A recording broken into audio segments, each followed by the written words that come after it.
Hello guys, I am Isayang Habies and sa ngalan pa lang, this channel is about hobby rin ni, no? Particularly sa mga mag-share lang knowledge and this channel today is about sharing my knowledge about electrical system, so on. And I'm gonna discuss that. So let's proceed. So first, good. I'm mainly well versed yun sa electrical system and I am from technology degree electrical engineering technology degree and to be specific wala siya then daghan may mga topic nga gina discuss I mean kanang gitudlo diara especially mga motor rewinding, transmission, computation. Maybe we will discuss both about sa computation especially mga power triangle and what is the unsay kanang reactive power anong naamo na siya diya sa system yun nga di na mawala. Why not just call it power lang ang na may reactive power, apparent power, lahi na siya din. Napod din natawag diya nga kuan pod kanang apil na siya sa hinungdan kanang naina mga impedance, mga reactance, capacitive reactance, inductive reactance, mo na siyang main reason diya. But I'm gonna go further in that sa atong mga videos po. Pero I mainly sa electrical system. Pero we'll not just cover that since we are hobbyists. Yeah. And next is the relay logic, motor control of logic circuit. So, tingnan mo nga, ako silang gisagol since pareha naman sila nga more logic bitaw. And maybe we're gonna discuss about sa Boolean algebra in this one because you can see kani. And ayun ko intimidate na. Maybe if you go deeper na maybe lisod jud siya pero go surface level lang ta one at a time lang one at a time and if you know the basic of this definitely you can make a logic circuit na yun especially di na kayo need bitaw mga relay since mahal na yung relay sa mga logic circuit mga barato and this one is motor control so motor control is ano siya ang application sa early logic similar na siya sa logic circuit pero as you can see here more on mechanical bitaw na siya mechanical parts not dili jud nga mechanical pero more physical gyud siya bang unlike kaning mga logic circuit nga dili mo makita is you can feel it you can touch it like kurente nga mas dako pa kurentehan nga dako patay jud mao na siya then we're gonna discuss unsa na siya and mga techniques nga gi-apply nga unsa nila pag create ana nga design and make it into reality no and and sunod kay 3D model or I know and CAD electrical and 3D print. So there is a picture day dili pud na nato mo no complicated ra pud ni this robotics naman ni. I'm just gonna cover the not basic but medium basic to medium knowledge about SAPA. So we're going to use the FreeCAD since open source siya and you can use it for commercial use and ano siya so gamit ako ni siya kasi sa uban kay basin day pohon we have a makahimot na to ang company and siyempre makatipid ta since free man siya pero if lagi na siya limitation guys kung kita mo more advanced mga anak daghan jud siya sa atong market pero as of now we're just student so free CAD sa ta I mean ako ra day student and then so mao po day no kanang siyempre mag-design gyud tag electrical system and motor control siyempre kailangan gyud tag panel board and electrical equipment so we're going to design electrical equipments diri and we're going to make a panel board no about especially sa motor control and sa electrical system and we're going to try pod mag layout pod og design sa balay here. Ano siya din.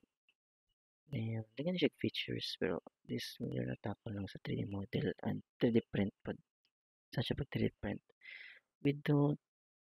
dili kita mo abot sa point nga na mag-print jud kana lang sa pag slicing niya to ready na siya nga mag-print kasi sa so, printer mahal ba na 3D printer then programmable logic circuit PLC so discuss po tag PLC dire no kani siya PLC is mag-program ka man siya microcontroller pero for industrial uses and na siya mo three popular language especially kining ladder diagram jud yun na siya ginagamit pero as time passes by jud may mas advanced nga automation and ladder diagram is na siya manabihay na mga kuan ba mga what you call that kanang features bitaw unlike kaning uban diri sa duha function block diagram o structured text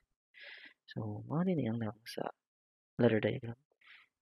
pareha rin siya technically pareha sa relay logic since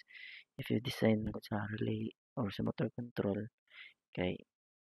murag intimidating siya lang taon since kinahanglan siya mga parts gud nga kailangan ni i-distinguish sa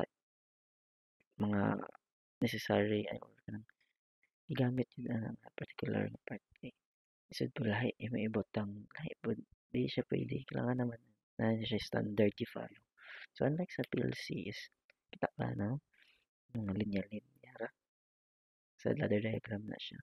kaya linear siya no since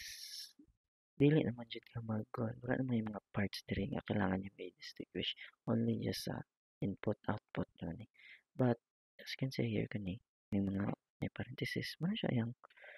coil pod nga nag-act as kaning mga kuan man auxiliary na pag ma-trigger ni kuan ma-trigger ni ang mga auxiliary diri depende na sa inyong design and pa na siya timer etc we will discuss that on and function block diagram so kani similar ni siya sa ladder diagram pero nakalahian niya is na siya function bitaw nga naka-block na daan di na ka mag-manual mag-game mo na siya mas advanced gid siya gid no nakita jud nimo as time passes by jud ang ladder diagram nakabihay na siya sa iyang kuan pero popular gyud na siya kay since nagkuhan ba siya nag pareha gid siya similar gid kay siya sa relay logic bitaw and mga electricians and technicians and engineers dili ra ka understand na diagram like unlike aning structured text since it's more like na computer bitaw nga programming pero ayaw mo ka-intimidate na ni guys since structured text is kanang murag syntax niya is same with Python lang beginner friendly actually guys programming for me ang nakalisod jud siya is not the how kanang mag-unsaon yung pagsulat ang nakalisod jud niya is how you set up your necessary tools nga gamiton mga technologies kana jud nga part pinakalisod especially mga technologies karon nga mga bag-o mga na mga functions mga ang nakalisod jud nga gamiton kay dili mo na siya nga pagsulat nimo mogana na sumpay-sumpay mo na siya sequence mo na siya kailangan siya na condition ana para mo-under ni imong program ana ra na siya no and ayun lang ka maka-intimidate kay even mayong seasoned programmers is dili nila na memorize tanan especially balag simple lang na kuan program like this one if then na sila na yun ka ng dili jud kini ang particular kay simple din malimtan if malimtan pa na magamit jud na I can't really give an example pero kung tingali if we discuss that tingali makarelate ta na pero ang mga season programmers is nag-heavily rely rin sila sa documentations sa ilang notes ug sa ilang tingali experience pod kay siyempre nag-give man pod na sa ato og kuan og technique sa atong experience. Kang experience jud is dili gyud na nila di gyud nato na makopya. Mao nang magtuon ta og maghimo tag program para nabot ta experience. And then so mao ra dito siya guys. Then sige. Then pohon tingali natay kuan. We're going to discuss this all yun. Pero for now, we're going to mainly discuss about the kuan this kaning electrical system, this early logic, control, motor control, logic circuit, Boolean algebra, and 3D model CAD. Definitely, we're going to discuss this. And that's it. And thank you.